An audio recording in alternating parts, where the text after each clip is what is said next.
Hello மக்களே, நான் உங்கள் குட்டி ராட்சசி. வெளிநாட்டின் மறுபக்கம் அந்த தலைப்பில் வந்து நம்ம பார்த்துட்ருக்கோம். தொடர்ந்து 75% மக்கள் வந்து யார் யார் வெளிநாட்டுக்கு வாரான்னு பார்த்து முடிஞ்சாச்சு. அது பார்க்காதவங்க நான் அந்த வீடியோ எண்டு கார்டு கொடுக்குறேன், அதில் நீங்கள் பாருங்கள். இந்த வீடியோ பார்த்து முடிச்சுட்டு பாருங்கள், ஆனாலும் பிரச்சனை இல்லை, சரிங்களா? இப்போ அடுத்தால 15% பார்ப்போம். 75 முடிஞ்சால் இது வந்து 15% பீப்புள் வந்து கல்ஃபுக்கு யார் யார் வரான்னு பார்த்தா ஃபேமிலி பீப்புள் வந்து கல்யாணம் முடிஞ்சிட்டு வெளிநாட்டுக்கு உள்ளூரில் வேலை செஞ்சால் பைசா வந்து கம்மி, சம்பாதிக்க முடியாது. அதே இது 2 வருஷம்னாலும் வெளிநாட்டில் வேலை செஞ்சால் கொஞ்சம் ஓரளவுக்கு ஃபேமிலியை செட்டில் பண்ணிடலாம், பிள்ளைங்களை நல்லா படிக்க வச்சிடலாம் அப்படின்னு சொல்லி வெளிநாட்டுக்கு வராங்க. அவங்க வந்து என்ன நினைப்பாங்க, அவங்களோட மைண்ட் செட்டு 2 வருஷம் நின்றுட்டு இடத்துல ஊருக்கு போயிடலாம், கொஞ்சம் மணி சேவ் பண்ணிவிட்டு ஊருக்கு போயிட்டு நம்ம வந்து பிஸ்னஸ் ஏதாவது தொடங்கலாம், இல்லாட்டினா சொந்தமாக ஏதாவது வண்டி போடுறது, ஏதாவது சின்ன வெளியே வேலை செஞ்சு பொழைச்சிக்கிடலான்னு மைண்ட் செட்டில் இருப்பாங்க. ஆனால் அது மட்டும் கண்டிப்பாக நடக்கவே செய்யாது. ஏன்னு பார்த்தோம்னா அவங்க பிள்ளைங்கள படிக்க வைக்கணும், அப்படி போயிட்டே இருக்கும்.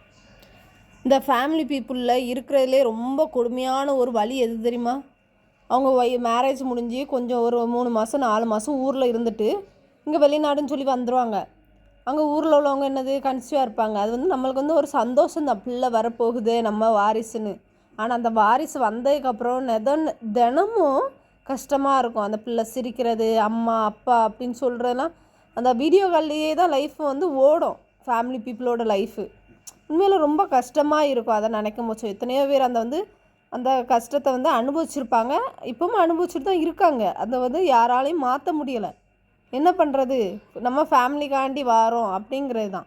நம்ம குழந்தைங்களாம் நம்ம படிக்க வைக்கணும், நகை சேர்க்கணும், பிள்ளைய வந்து இனி கட்டி கொடுக்குற வயசு வர நகைக்கு சேர்க்கணும், அப்படி இப்படின்னு போயிடும். அதே இது பையன் வந்தாலும் அதுதான், ஒய்ஃபுக்கு நல்லா இது பண்ணணும். ஏன்னா நம்ம வேலை செஞ்சால் தானே ஒய்ஃபை பார்க்க முடியும், வேறு யார் இது பண்ணுவா? படிக்க வைக்கணும், பிள்ளைய நல்ல ஒரு ஸ்கூலில் நல்ல ஒரு எஜுகேஷனாக வரணும், எடுக்கணும் அப்படின்னு போயிடும் லைஃபு. 75 + 15 90 இது முடிஞ்சிட்டு, சரிங்களா? 90% வந்து யார் யார் வாரா என்னன்னு பார்த்தாச்சு. அடுத்தால இருக்கிறது என்னது? 10% பீப்புளில் 5 நம்ம இது பண்ணிக்கலாம். 5 பேர் மட்டும்தான், 5% பீப்புள் மட்டும்தான் விருப்பப்பட்டு வாராங்க. அது யார் யாருன்னு நான் உங்களுக்கு டீட்டெயிலாக சொல்லுதேன். இன்னொரு 5% பீப்புள் யார் வராங்கன்னு பார்த்தா அவங்க வந்து நல்லா செட்டிலாக இருக்கும், சரிங்களா? ஃபேமிலியை நல்லா செட்டில் பண்ணியிருப்பாங்க, அவங்களுக்கு நல்லா செட்டில் பண்ணியிருப்பாங்க, அவங்க குழந்தைங்களுக்கு நல்லா செட்டில் ஆகிருப்பாங்க, எல்லாம் நல்லா செட்டில் பண்ணி இருந்து சாப்பிட்ற அளவுக்கு இருக்கும். ஆனாலும் அவங்க வந்து என்னது மணி கான்செப்ட்லேயே ஓடிட்டே இருப்பாங்க.